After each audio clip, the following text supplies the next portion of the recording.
दागिन्यांची मागणी केली होती त्याच वेळेस आपण नकार द्यायला पाहिजे होता. पण देणारच होतो ना आपण. दादांनी दागिने दिले आणि आपलं मन बदललं. पण चुकलंच ते. आपण ज्याला सुदैव समजत होतो तेच दुर्दैव ठरलं. आपल्या कुवती बाहेरच्या सासरी आपण सखूची पाठवणी केली. आपलंच चुकलं. आणि आता काटे मात्र सखूला टोचता येतो. विठुराया, आई अंबाबाई, आता तुम्हीच रक्षण करा सखूचं.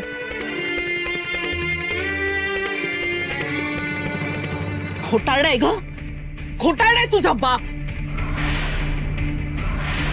स्वतःला विठ्ठल भक्त म्हणवतो, भजन कीर्तन करतो आणि अशी अशी फसवणूक करतो आमची. मला सांग, का खोटे दागिने दिले? सांग मला. नाही हो सासूबाई, हे दागिने तर दादा आजोबांनी दिले. आणि दादा आजोबा मला खोटे दागिने का देतील? अयो मालकीनबाई, माफ करा हो. नाही म्हणजे दादा आजोबा सज्जन माणूस हो. अहो महाजन आहेत ते. त्यांच्याकडून खोटे दागिने येणं म्हणजे शक्य नाही हो.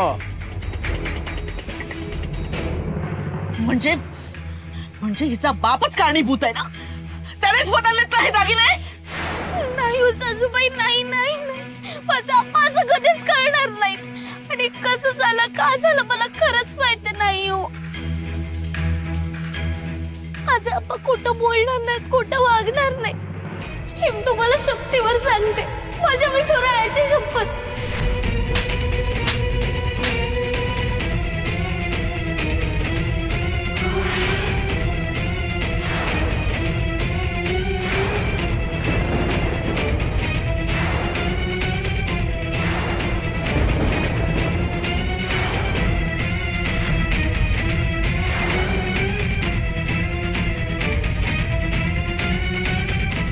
वहिनी अहो, गप्पा बसा.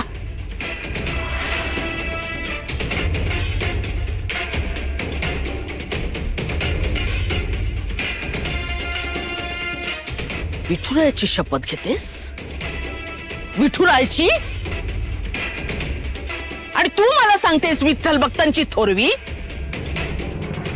या वैष्णवांच्या दिंड्यांमध्ये माझ्या आयुष्याची दिंड निघाली.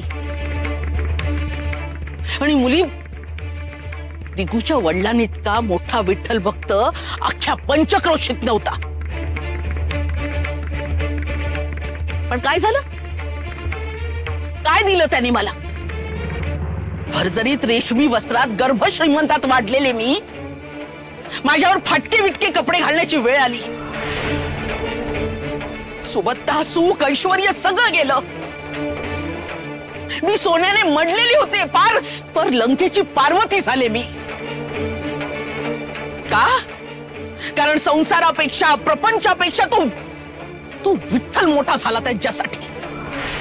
घरदार संसार सगळं गुलाल बुक्क्यासारखं उधळून कुठं निघून गेले. माझ्या आयुष्याची फार राख केली. कुणी? त्या विठ्ठलाने. पण मी हार मानली नाही. त्या दुर्दैवाच्या आणि नशिबाच्या छाताडावर बसून घोर कष्ट केले.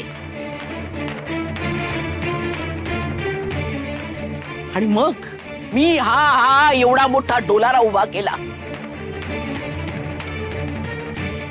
रक्त शिंपडून ओसाड वाळवंटात नंदनवन फुलवलं. आणि तू नखाएवढी तरी आहेस का ग? आणि तू मला विठ्ठल भक्ताचा हवाला देतेस? या डोळ्यांनी जग बघितलंय मी.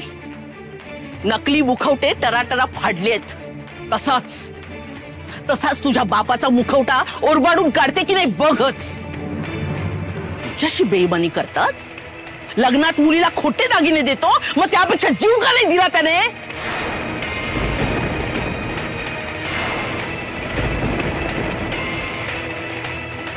असल्याच बापाची लेक तू. खोटारडी आहेस तू, खोटारडी. प्रत्येक रमाई ऐक माझं. रमाई ऐक. शांत. सखूला मारू नकोस. शांत. हे बघ, दागिने नकली आहेत ही लबाडीच आहे. पण मला सांग, ह्यात सकूचा काय दोष? तिला खरं खोटं कसं कळणार होत? हे दागिने नकली असतील याची तिला कल्पना पण नसेल अगं. मग तिला शिक्षा का? तिचा जीव तो केवढा. आणि रमाई, बाबा निघून गेलेत, तुझ्यावर खूप अन्याय झाला, हे खरंय, सगळं खरंय. पण म्हणून ती सगळी निराशा, तो सगळा राग तू सकूवर नको ना ग काढूस. काय बोललास? काय बोललास दिगू तू?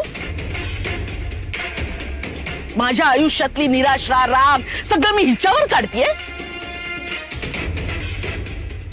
हिची काहीच चूक नाही.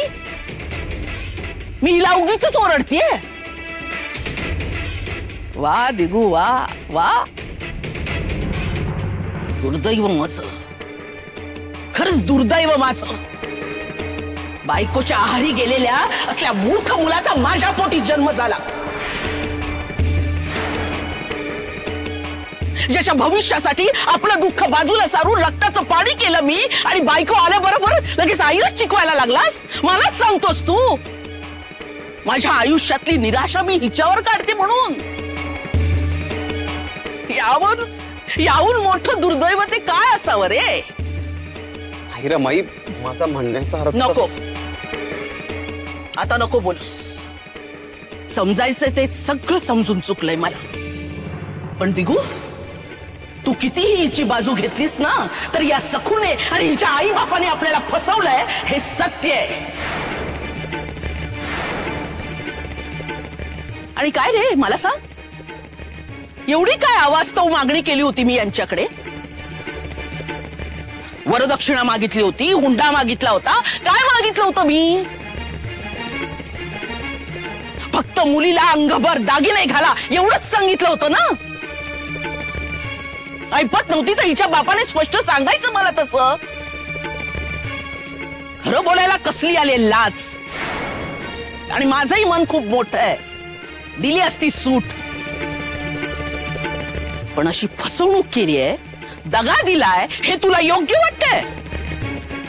काय रे, नेहमी न्यायाच्या गोष्टी करतोस ना तू? मग आता बोल ना, बोल.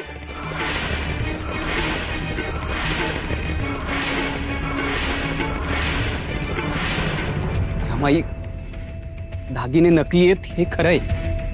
आपल्या सगळ्यांनाच त्याचा धक्का बसलाय. राग आला हेही योग्यच.